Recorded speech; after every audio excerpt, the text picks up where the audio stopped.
পিতৃ অবিহনে উৰুকা। বিকাশৰ মনটো ৰাতিপুৱাৰ পৰাই সেমেকি আছিল। উৰুকাৰ দিনটোত তাৰ প্ৰতি বছৰে এনেকুৱা হয়। ঘৰত সি আৰু তাৰ মাক আৰতী। মাকে আনৰ ঘৰত কাম বন কৰে। আনৰ ঘৰত কাম বন কৰি যি টকা পায় সেইখিনিৰে ঘৰ চলাবলৈ অসুবিধা হয়। তথাপিও বিভিন্ন অসুবিধাৰ মাজেৰে ঘৰখনৰ দুয়োটা প্ৰাণী চলি মেলি আছে। বিকাশৰ বয়স 12 বছৰ। সি গাঁৱৰে এম ই স্কুল এখনত পঢ়ে।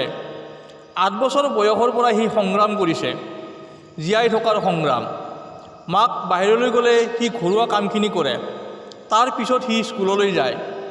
স্কুলৰ পৰা আহিও সি কিবা কিবি কাম কৰে। মুঠৰ ওপৰত জীৱন মানে কি সি ভালদৰে বুজি পোৱা হৈছে। যোৱা কেইদিনমানৰ পৰা তাৰ মাকে গাঁৱৰ বিভিন্ন ঘৰত পিঠা পনা বনাই দিয়া কামত ব্যস্ত হৈ পৰিছে। যাৰ ঘৰত পিঠা পনা বনাই তেওঁলোকে 2-4খন পিঠা আৰতীক দি পঠায়। গতিকে মাঘ বিহুত আৰতীয়ে ঘৰত বেলেগকৈ পিঠা পনা বনাবলগীয়া নহয়। আজি উৰুকা। গাঁৱৰ প্ৰতিটো পৰিয়ালতেই উখল মাখল পৰিৱেশ। মাছ মাংসৰ পৰা আৰম্ভ কৰি বিভিন্ন বজাৰ সমাৰ কৰাত ৰাইজ ব্যস্ত।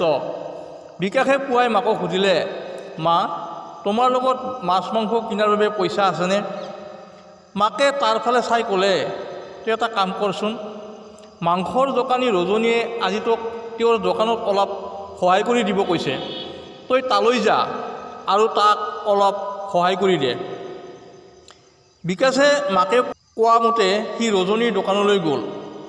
সি গোটেই দিনটো ৰজনীৰ দোকানত কাম কৰিলে। গধূলি সি ঘৰলৈ উভতি অহাৰ সময়ত ৰজনীয়ে তাক মাছ মাংসৰ 2টা টোপোলা দি পঠালে। মাছ মাংসৰ টোপোলা 2টা হাতত লৈ সি ঘৰমুৱা হ'ল। ঘৰলৈ আহি থকাৰ সময়ত তাৰ দুচকুৰে চকুলৈ বৈ আহিল। সি আহি থাকোঁতে ভাবিলে, আজি যদি মোৰ দেউতা জীয়াই থাকিলহেঁতেন কিমান ভাল লাগিলহেঁতেন।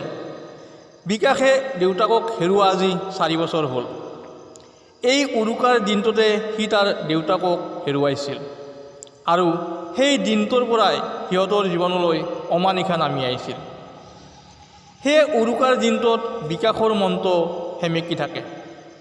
প্ৰিয় দৰ্শক, যিসকলে চেনেলটো ছাবস্ক্ৰাইব কৰা নাই ছাবস্ক্ৰাইব কৰিব। ধন্যবাদ।